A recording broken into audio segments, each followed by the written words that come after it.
This is the IOA Podcast, a space for truth, tenderness, and becoming whole, one breath at a time.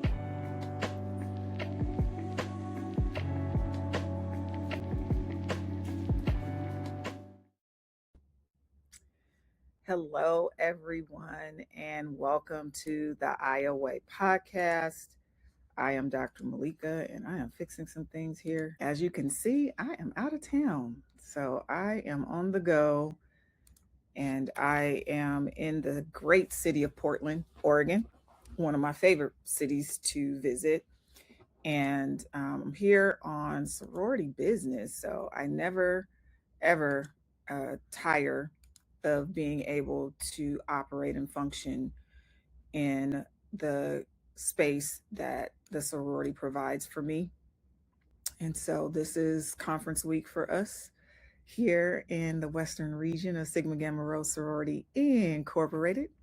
I won't yip only because I'm in this hotel room, but I am super glad to be here and I'm super excited about this episode. So before we get into anything, like and subscribe. Let's start out with the housekeeping. Make sure that you are liking and subscribing to the podcast to let the algorithm know and let others know what we are doing here in this space. This space was created for collective healing, collective care, for checking in with one another. And I think that is important for us to invite more people to the conversation and into the room. And so we are dealing with different modes of you getting this information. So we have YouTube. So for those of you who are watching us on YouTube, thank you for continuing to be here. We're also on Apple Podcasts, on Spotify, as well as iHeartRadio. And we're trying to get ourselves out into some more venues. And I would be remiss if I did not shout out the listeners on WDJY in the city of Atlanta, Georgia. Super excited to be on local radio there. And to the listeners who have been following the show and rocking with us since, October of 2025. It's hard to believe, but I wanted to get that out the way because I want us to get into the space that we've created here for this rooted healing and honest reflection and care. And so over the last few weeks, we've been moving through some things together that I consider tender ground, things that needed to be talked about. We talked about beginning after dealing with burnout. We talked about, beginning after grief, after disappointment. Then we got into talking about healing in community and why isolation does not hold what life is asking of us. And then we also talked about what social media is doing to our bodies and our minds and our self-worth. And then last week, we sat with grief in public and the weight of collective sorrow. So today, I want us to jump into something that I feel is just as sacred and just as necessary. Today, we are going to talk about Black joy, but we're going to talk about it not as a side note. We're going to talk about it as the blueprint and something that's important. It's not a reward that we get. It's not a break from the serious work that we do from day to day. But I want us to talk about Black joy as a form of resistance. It is protective for us. It's our medicine. It's a spiritual practice. Black joy is something that keeps us alive when the world seems determined to drown us in grief, in surveillance, in backlash, and overexposure to pain. And it's interesting because prior to me sitting down to record this episode, I was recording on my brother's episode called Dawn Talk, and they are not blood brothers, but they're the brothers of my heart. I've known them. We grew up together. I've known them since they were younger. It's crazy how as you get older, you realize that there's not that much of a age difference between you. Me realizing that me and my brother Michael, who was one of the hosts of the show, Dawn Talk, are only 4 years apart. But it just, when we're younger, it just always seems like it's so much bigger. But I don't want to give away what that episode was about. And I will definitely drop a link to their podcast in the show notes for this episode so that you guys can check them out. The one thing I appreciate is that it's two Black men really having honest conversations about their feelings and what they're experiencing and going through. And they are really leaning into showing you what Black joy looks like. And so I thought that it was just apropos that I was recording that episode with them, having those conversations, and that I knew I had to record this because this episode's title is that Black joy is not a distraction, it is resistance. And so, what I anchored this particular episode in from the book is the chapter on the dance and the fact that this season I was very intentional with the schedule and very clear about what I wanted to do with this specific episode because we've talked about rest as resistance. Okay, clearly you see I have on my hoodie. But think about this in a climate of backlash where what you do if you're not falling in line with what society wants, how that could come back on you. When we're being surveilled, overexposure to Black pain. I feel like this conversation around joy is not something that's frivolous, but it's protective. And it reclaims our ability to lean into pleasure, celebration, and delight. And it's not just an emotional thing, it's political, it's spiritual, it's communal, and it's what keeps us as a people alive and connected. To me, that matters so much because I think a lot of what we have been trained to do, especially as Black people, is to distrust joy. We question when stuff feels right. We question when we're too happy and nothing's going wrong. We know how to work through pain. We know that survival is something that we are conditioned to do because of the structure of the system that was created to put us in survival mode. We know how to name what the wounds are, the things that are hurting us. We know how to mobilize in our grief. We also know how to survive things that should have broken us. So the resilience is there, but like we say, all money is not good money. All resilience is not good resilience because it's okay to have joy. Joy, especially when it's sustained, can sometimes feel risky. It feels like we should not be able to enjoy and feel that in this moment. Sometimes we feel like it's undeserved. And we can't ignore the fact that there are times where we feel like it's temporary. It feels like something that we should delay, basically, until the world gets better. And the reality is, the world may not get better. This may be it. Does that mean that I'll never feel joy?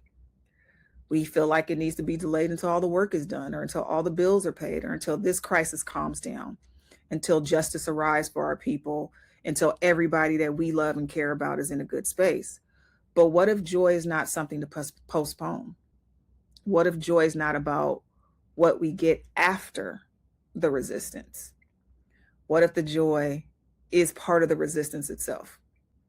That's where I want us to go today with this episode, because one of the deepest lies oppressive systems tell us is that our highest calling is to endure, to just survive, to just keep pushing, to just stay functional, to just be strong and keep it together. But the truth is, survival by itself is not the whole story. Our people have always done more than survive. We have sung, we have danced, we have laughed until we cried. We've dressed up, we've made plates, we've cracked jokes at funerals and turned porches into sanctuaries and made room for delight in the middle of everything that was trying to crush us. That's not denial, that's inheritance. That is a strategy. That's soul work. So today I want to talk about what joy matters and what that looks like right now and what gets in the way of it. And then I always want to connect it to the body, and I want to connect it to how the body remembers it and what it might mean to reclaim celebration without apology. And so remember, as we go through the episode, if this episode meets you where you are, we want you to like it. We want you to share it. We want you to make sure that you send it to someone who needs the reminder that delight is not betrayal. It is part of how we stay human. So let's get into it. We're going to take a break and we will be back in just a second.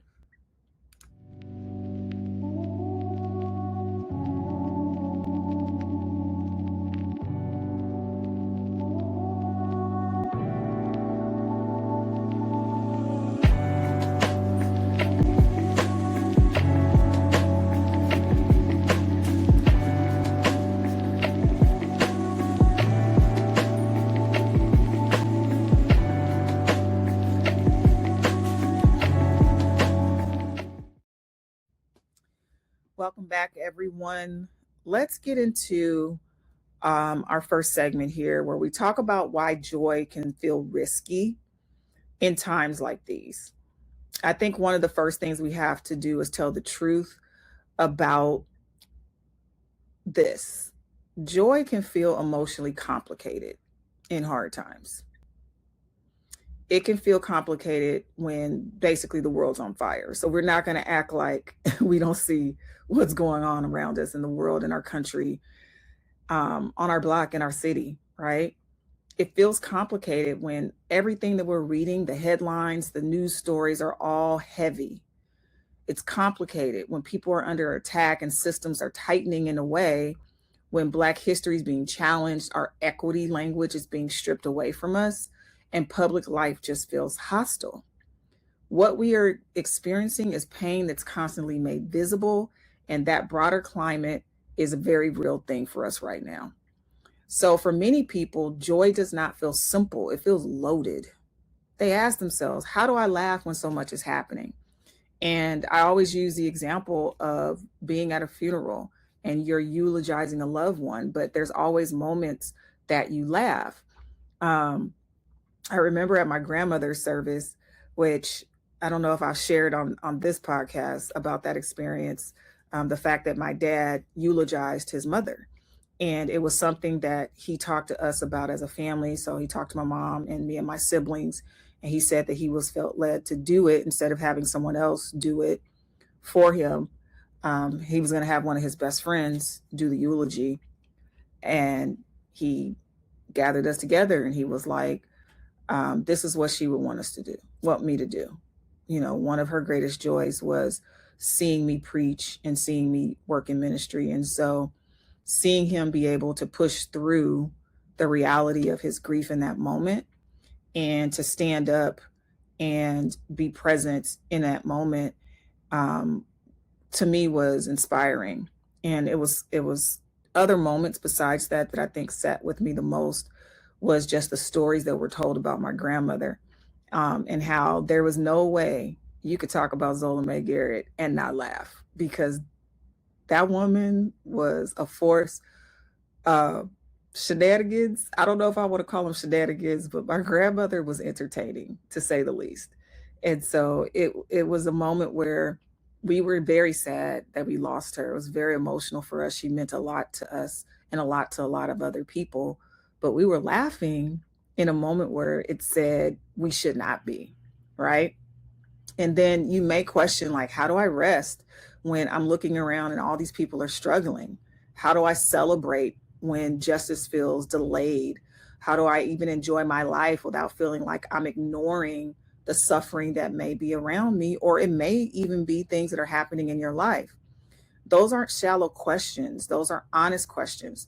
I think sometimes we ask those questions in a way that still leaves oppression in charge of our lives, because underneath that is the assumption that joy must justify itself, that joy must wait for permission, that joy is somehow less serious and less mature, less politically grounded than being sorrowful or having rage or discipline and labor. I personally want to challenge that, because our people did not create joy in easy conditions. What they did was they created joy in conditions that were hostile, that were violent, that were exploitative and heartbreaking. We made beauty under pressure. We made song under surveillance. We made family where families have been torn apart, and we made style where dignity had been attacked. The reality is that ritual, humor, rhythm, praise, celebration came from places that they shouldn't have come from. That means that joy is not superficial for us in our tradition, it is ancestral. In my book, Rooted in Resilience, the chapter on the dance says very plainly that they tried to take our happiness for a reason. Joy is, it's perilous, it's disintegrative, reminds us that we are beyond what we have withstood. It breaks things down. You cannot be in a situation and joy be present and it not push through the things that don't align with that. It gives us a sense of clarity that I think is important. The chapter also talks about the fact that joy is sacred and that the pleasure is powerful. For me, that line is doing a lot of the heavy lifting when we talk about the substance of this episode. Joy is perilous to systems that need you to be exhausted, breaks them down. Joy is disruptive to systems that need you to feel ashamed. Joy is threatening to systems that depend on your constant depletion, your silence, your numbness, and you overworking yourself. Because joy says something that oppression cannot control. Joy is basically saying, in spite of what I've gone through, I am still here. Joy says, you do not own my full interior life. It says, I am more than what has happened to me. Joy is expressing that my body is not only a site of suffering, it's also a site of delight, it's a site of rhythm, and a site of return. I think that's why Black joy gets misunderstood.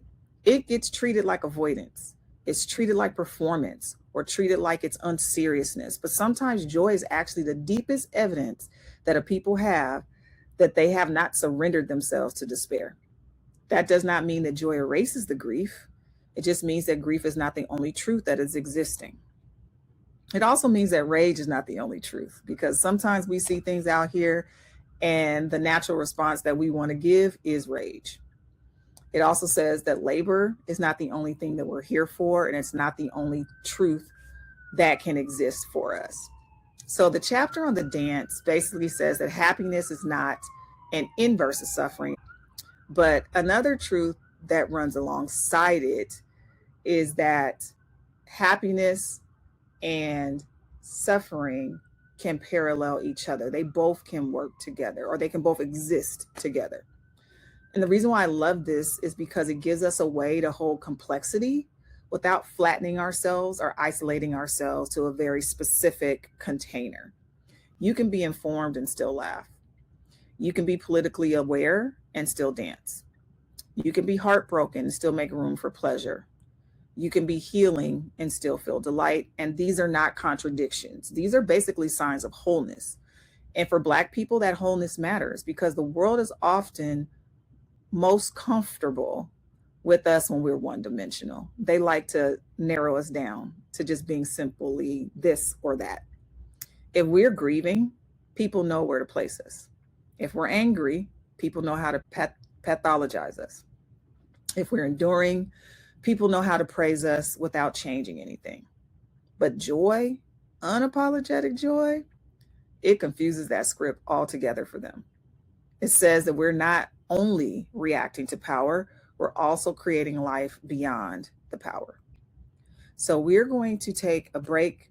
And when we're going to come back, we are going to get into talking about the body and the sacred refusal of shame. We'll be back in just a second.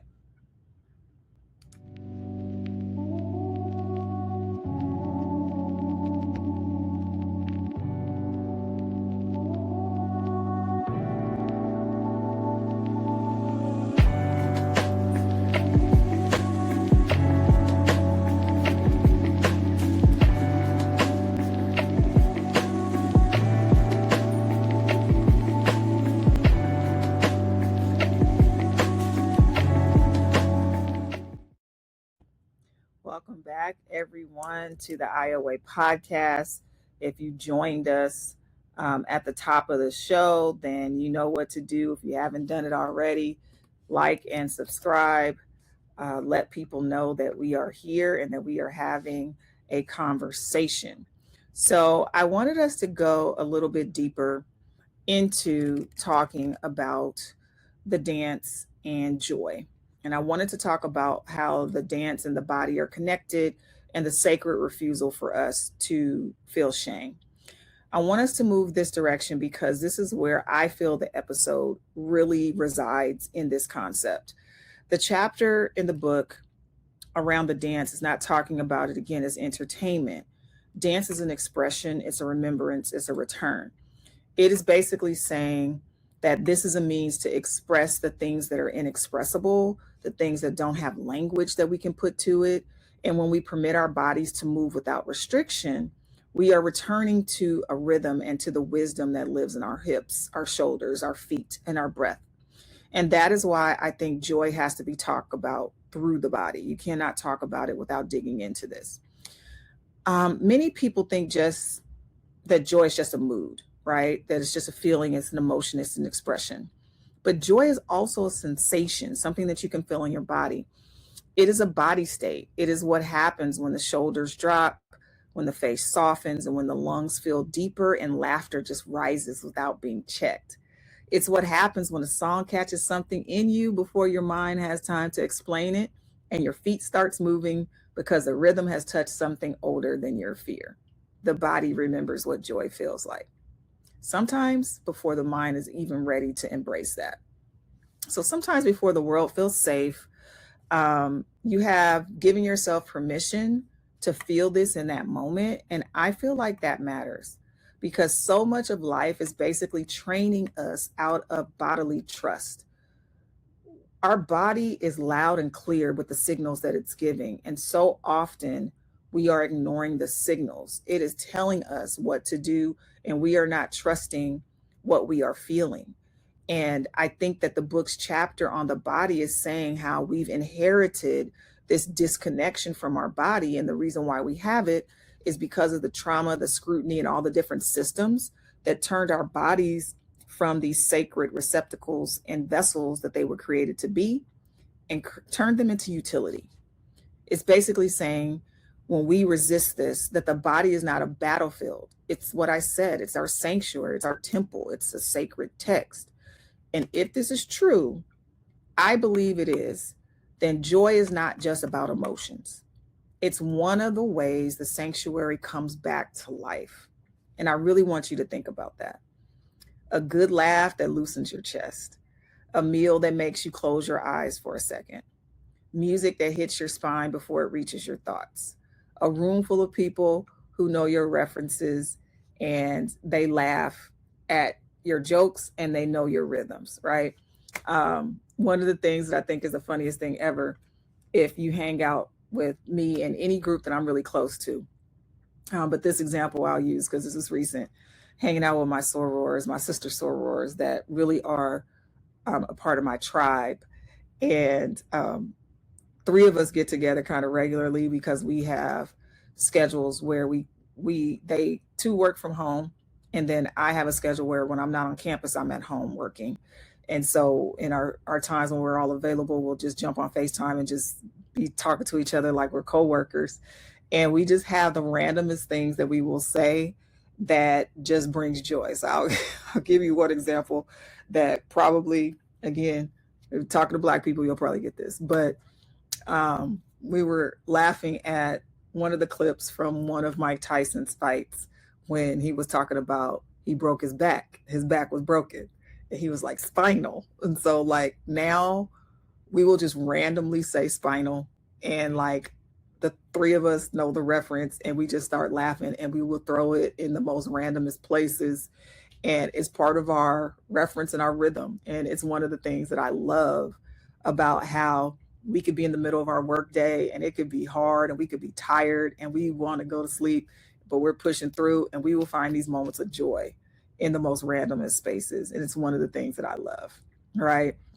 Also, when we think about the dance, think about just stuff that you did when your family got together. Like if you had barbecues or get togethers, how you might be in the kitchen and music is playing and you're dancing, or, you know, the little two-step that comes when you're cleaning the house.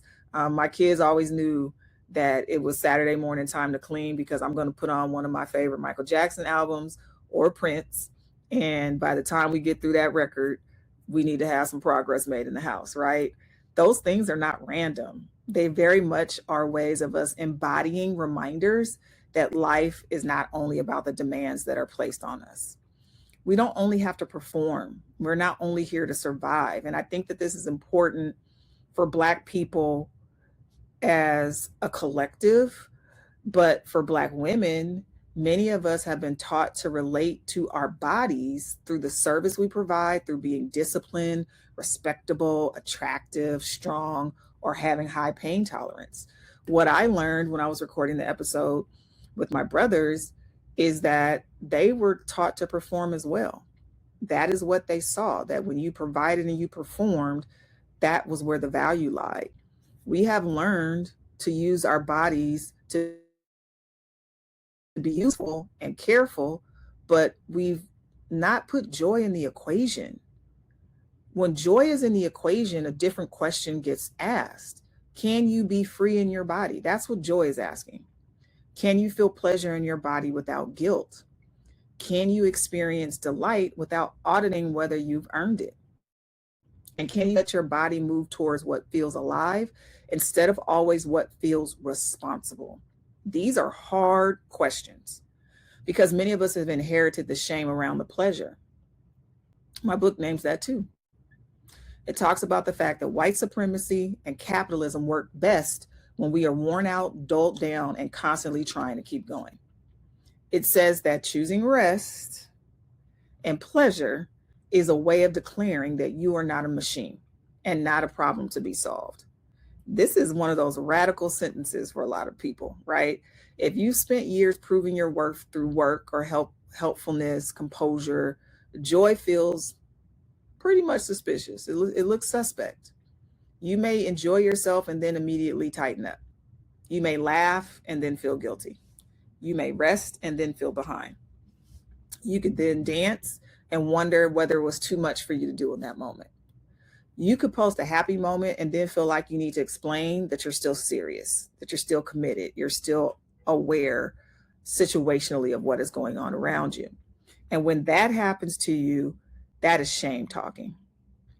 And shame is one of the biggest thieves of Black joy. Shame is basically saying, don't be too loud, don't be too visible, don't be too soft, don't be too happy, can't do too much, can't enjoy yourself too much. You don't let them think you forgot the struggle. Joy does not mean forgetting the struggle. It means that the struggle didn't consume you and it didn't take your entire humanity. And I want someone to understand this plainly, right? They may need to hear it plainly. Joy doesn't mean you forgot. Joy means that the pain did not get to take everything that it tried to come for. This is why dance matters. Not because everybody has to be a dancer, but because dance represents what happens when the body gets to say yes to life for a moment without asking permission from fear to be able to do it. The book also talks about the New Orleans second lines and the truth that people can weep and get their groove on, grieve and be glad, refuse to let death steal delight. This is one of the best examples I can think of Black joy, because it doesn't deny that the sorrow is there. It carries the sorrow with them, but it also still makes room for the movement. And I think that this is a spiritual logic that joy is resistance. And for me, I love the second line. I love what it symbolizes and what it shows the world. It shows that, yes, in this moment of sorrow, I am also going to allow joy to coexist and be present.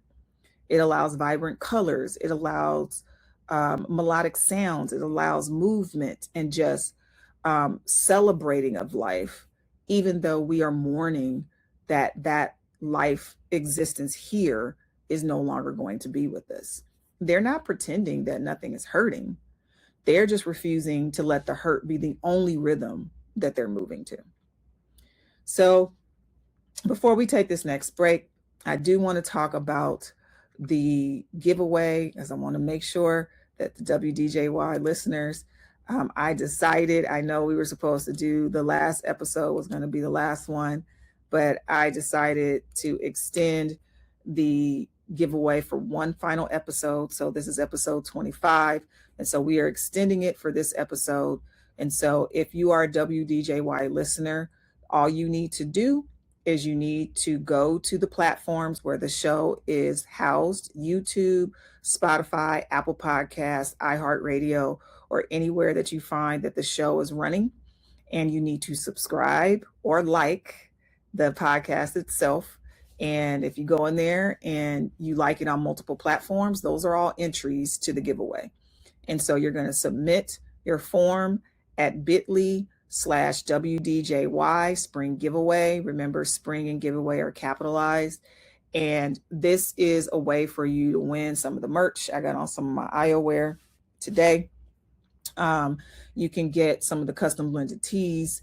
You can get the book, Rooted in Resilience, for free.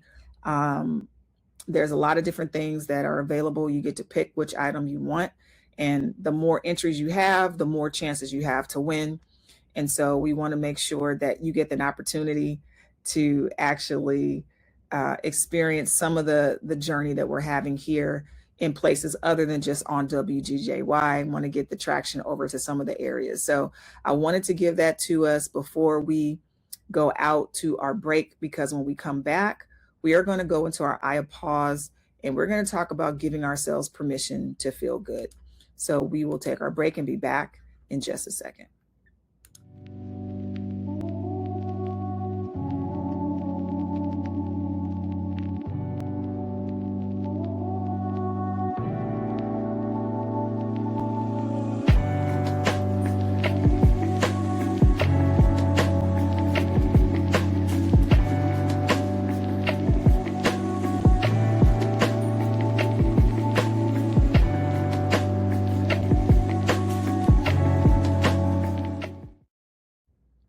Welcome back, everyone, to the episode. And so, those of you who have been with us long enough, you understand what we do in this space when it comes to the Aya pause. And so, we're going to pause here.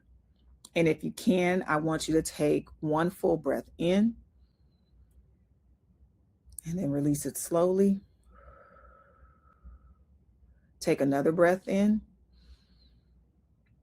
and release it slowly.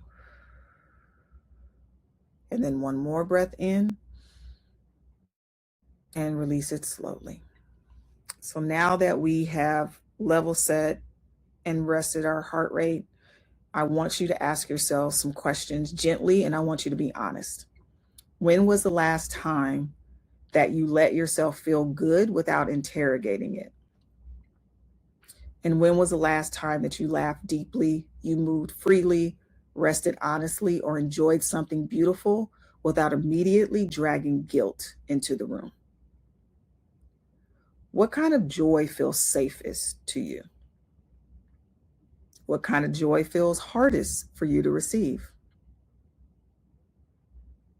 What messages did you inherit about pleasure, softness, celebration, or delight? So within the book, all of the chapters have Ayapaw's journaling pages that gives you prompts to do journaling work with. And for the chapter on the dance, it asks questions that I feel like are perfect for this moment, right? Here's one of the questions. Which activities, individuals, or environments allow you to find joy? And I think that that question is important because you want to lean into whatever that environment and space is. Another question the journaling prompt asks is, how have you taken on guilt that relates to the enjoyment of pleasure? It also asks you, if you made joy a priority, treating it as a path to healing, what would that look like in your life? And when was the last time that you allowed your physique to shift freely without any censure or command? And then here's one more. What beats make you feel grounded in yourself, and how can you find them more frequently? And I want us to sit with all of these for a moment. You may need to pause and really think and really do some work. And as you pause and sit in this, I want you to say to yourself that your joy is not childish. Delight is not denial. Laughter is not being disloyal to the struggle. Your body is actually allowed to feel good, and your spirit is allowed to expand. Pleasure can be part of the healing journey. And just take one more breath and let that breath be a small yes as you let it out. So we are going to come back and we are going to close out the show. We will be back in just a second.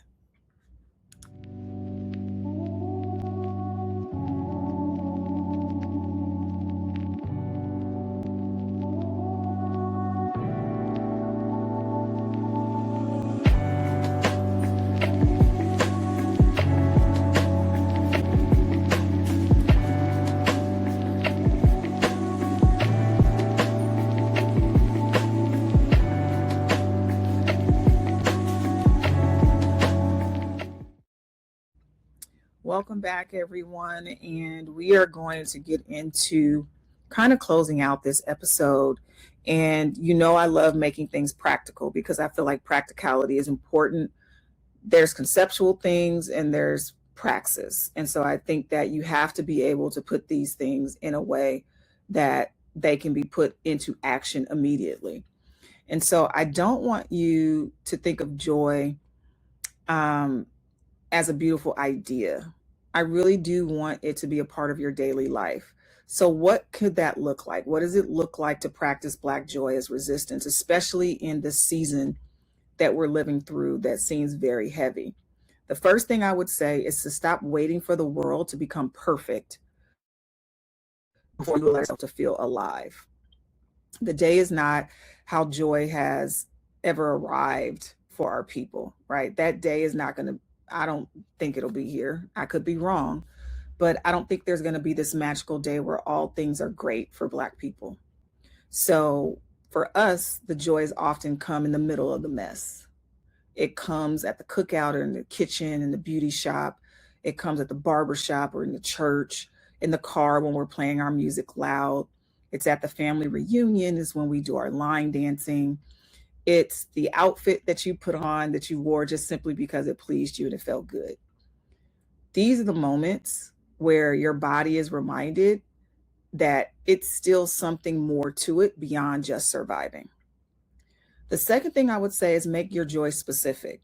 A lot of people say that they want more joy, but they have not actually named what joy feels like for them. Is your joy music? Is it water? I love me some water. My husband is like tired of it. He's like, you always got me on an island or somewhere where there's a beach. I love water. It's peaceful for me. It brings me joy.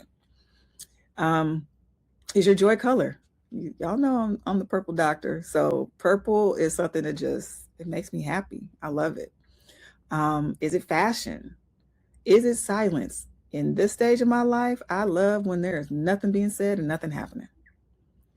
Is your joy dancing in the kitchen or making something with your hands, laughing with people who let you be all the way yourself, right? So spinal.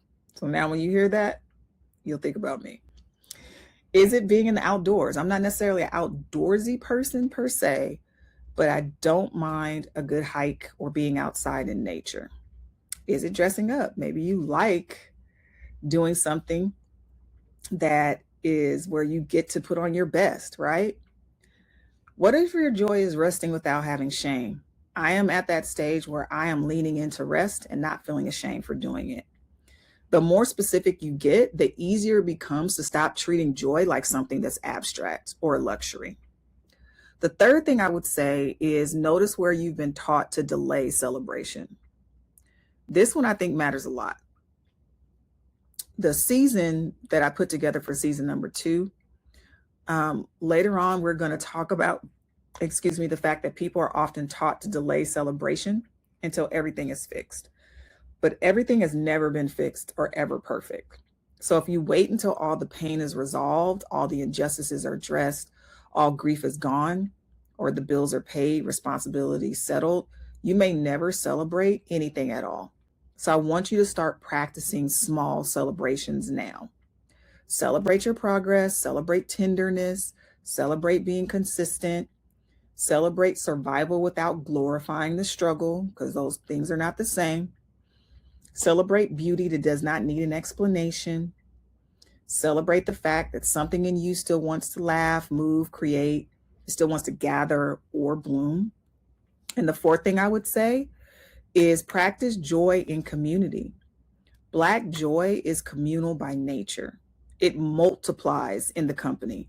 There's no way that me and my sorors can get together and spinal be said and it not multiply laughter. It just always does. And one of my sorors has this laugh that is so infectious and this smile that is so bright that there's no way to be around it and it not multiply the joy for you, right?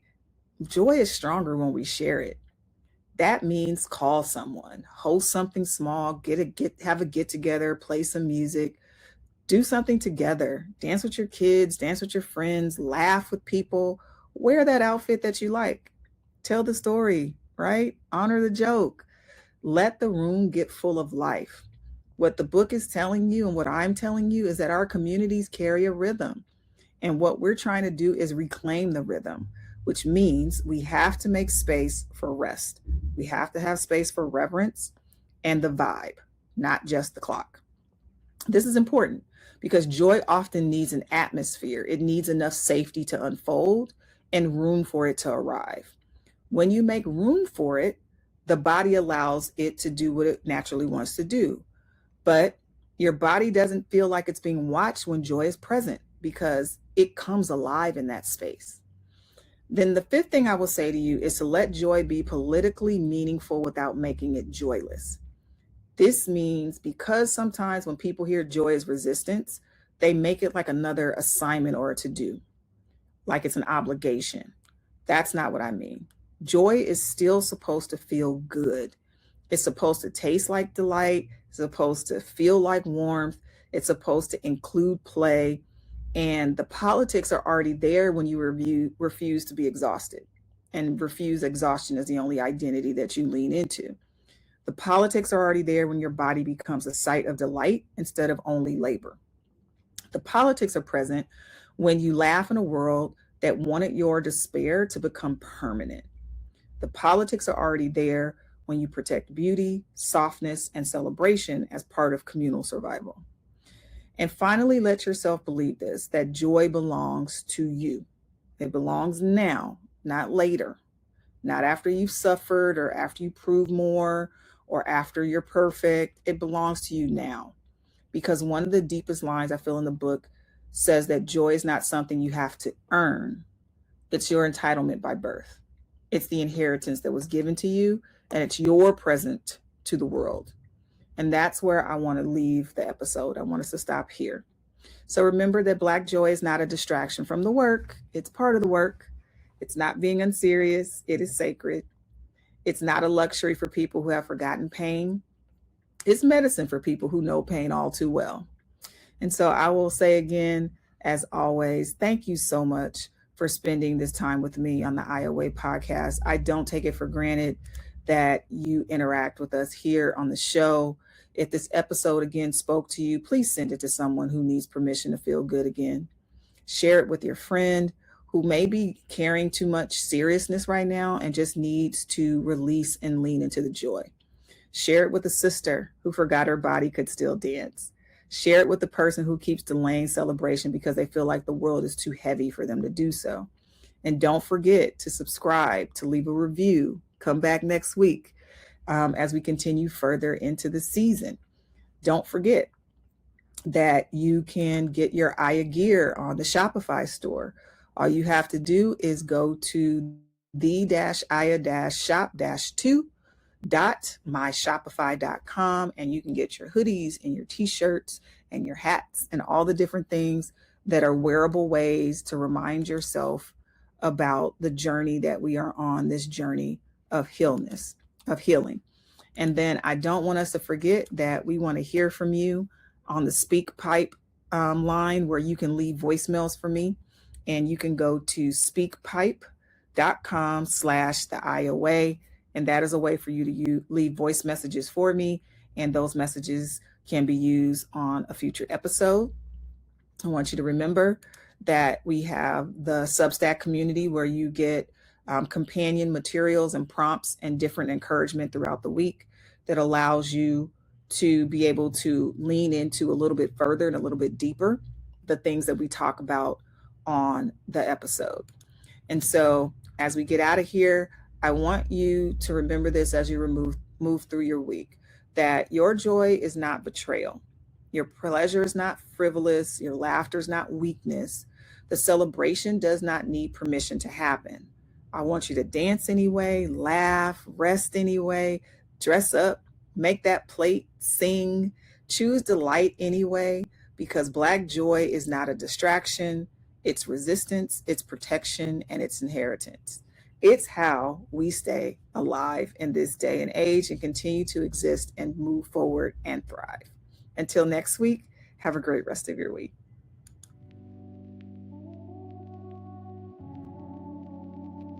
This is the IOA Podcast, a space for truth, tenderness, and becoming whole.